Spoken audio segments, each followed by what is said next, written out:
I don't think I could have really given any, because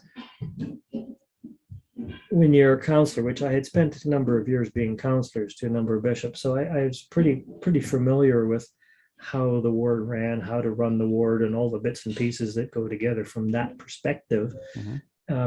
But if I was giving it to somebody else, I would say what I did, I thought worked absolutely fantastic, was the way I had set it up, so that I could, instead of me spending a lot of time worrying about running and managing the ward, I didn't have to do that. I could concentrate on the needs of the people, and that worked really quite well. I quite like that. So if I give any advice, I say that worked really well for me, rather than getting all bogged down in all the day-to-day running this and running that, and then you just can't be free to see, because I'd be sitting up front, and I'd just look across, and I'd be watching everybody, and I'd get the impression that somebody wasn't happy or something was going on. I had no idea what it was, but so I would just haul them into the office, and we'd sit down and have a little chat.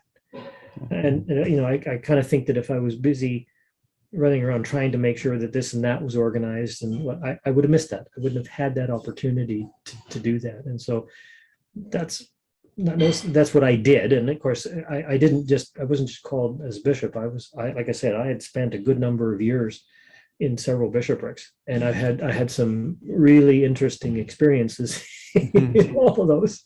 Sure. Yeah. So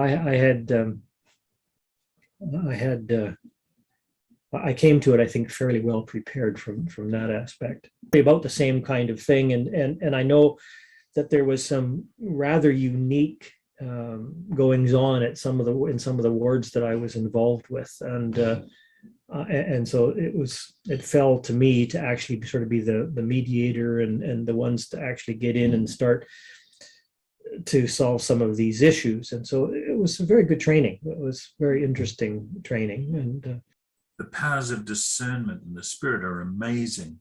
People would leave my office in Surrey 3rd and I'd say, did I really say that?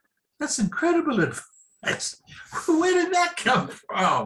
Let me tell you the story of old Joe. I was bishop in Surrey 3rd. Joe used to come by himself. I've forgotten his last name, and he'll kill me for that if he's still living. And he was old, and he was a carpet layer, and so his knees had been shot, and he had to go on a walker. And anyway, I liked Joe. I home taught Joe. And this day I came in as bishop, and they said, "Oh, bishop, gospel doctrine teacher's sick. Can you teach?" And I said, "Sure, I love teaching." So I went in there, and I saw old Joe's reciting room in the new building in the corner, and that was it. I didn't see him again after that. So I thought I'd better phone him and see how he is. And afterwards I phoned when I got home, and his daughter said, "Oh, is he ever angry at you?" And I thought, "Why? What have I done?" She said, "You didn't shake his hand today." I thought, oh man, people were grabbing me and pulling me every which way, and I'm sorry. So put him on. So we then chatted for over half an hour. And he finished this way. He said, "Well, Bishop, you have made my day. Thank you for calling." And I felt so special and so privileged. And I've used that story all over the world, that just a simple handshake, a simple acknowledging that James Olson lives and means something is worth 1,000 words. And I used to be telling other bishops, and I have, and the ones I've served with now, take a few minutes after sacrament to just go around and meet people. Don't go racing into your office for the 11:10 interview or something. Take 5 or 10 and just get to know the people out there. They want to talk to you. And I think some of them do it. I have my bishop now on about it, and he laughs and chuckles and so on. And because you can get so busy as a bishop, there's always something to do. Always another meeting, always a concern over sister so-and-so or brother so-and-so, or will James Olson go on a mission? I don't know. Will he be out of detention by then? I don't know. I've sent some good people out there on missions. It's been fun. including my sons. So Awesome. one of the great privileges is to be a bishop and have, as far as I know, 4 good sons. Excellent. I would say always strive to be humble. Of anything, strive to be humble. I still do that. I need to do that every day. Some people are blessed with the gift of humility. It's not so bad, but most of us struggle with that. So in my daily prayers, that's a daily request. That's not a monthly request. So I would say to strive to be humble and always strive to be a good husband and a good father. And you know, it's challenging at times. Read the handbook. You don't get a lot of time. I don't think it's any different now than it was before when they call a new bishop. One day you're not, and the next day you are. And so you just sort of thrown into it. And I guess they do that on purpose because they rely on bishops having the Spirit guide them. And that's, I guess that's the most important advice I can give, is that you gotta live your life so that the Spirit's with you, because if it's not, then it ain't gonna work. But when it is, it's wonderful. Terrific. Technically, yeah, read the manual. The manual is very helpful. In fact, I just got called again as a ward clerk in my own ward, and I've just been going over the manual again in preparation to start serving in that position. Yeah.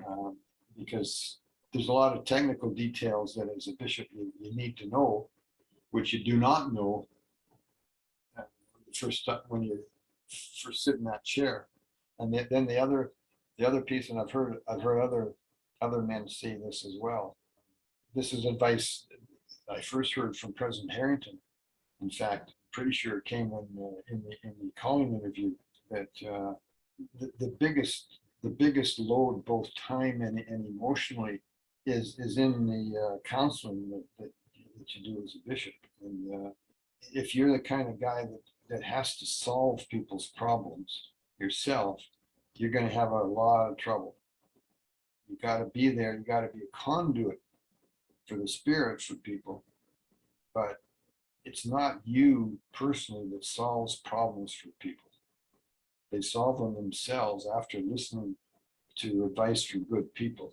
That I definitely would advise new bishops to remember.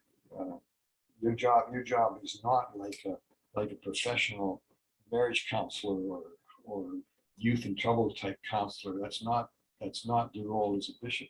Those people are available as resources, but your role as a bishop is to listen to the Spirit, listen to the people talking, and then send them away with some homework.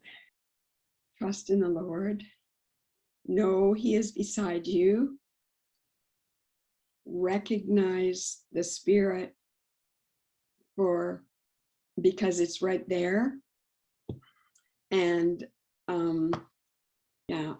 whatever your fears are, don't worry about them, because it's Heavenly Father's work, and He will see that the best is done for the ward.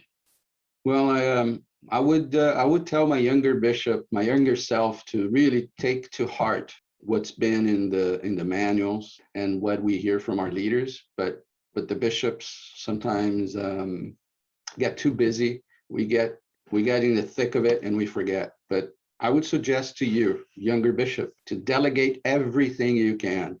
There's only a couple of things you cannot delegate. It has to do with worthiness and seeking the poor and the needy, or helping those in need. Those 2 or 3 things, that's yours. Everything else, it's off your plate.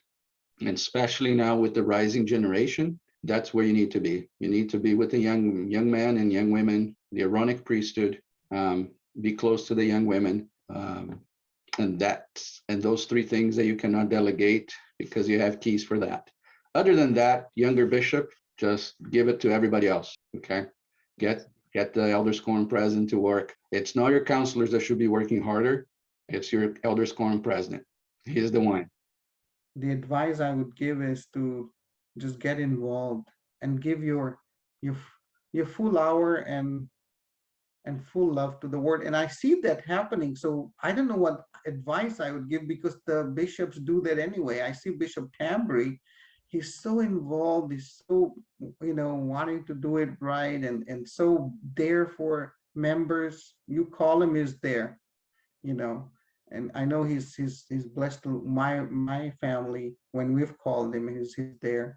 And so I don't think I'd be able to give any advice. Just be full of love, as but they will be anyway, and full of faith, and compassion. Compassion is very important if you're serving as a bishop. You got to be very compassionate. Yeah, when you're a new bishop, you might be overwhelmed by things, and it definitely is easy to lose focus on the priorities.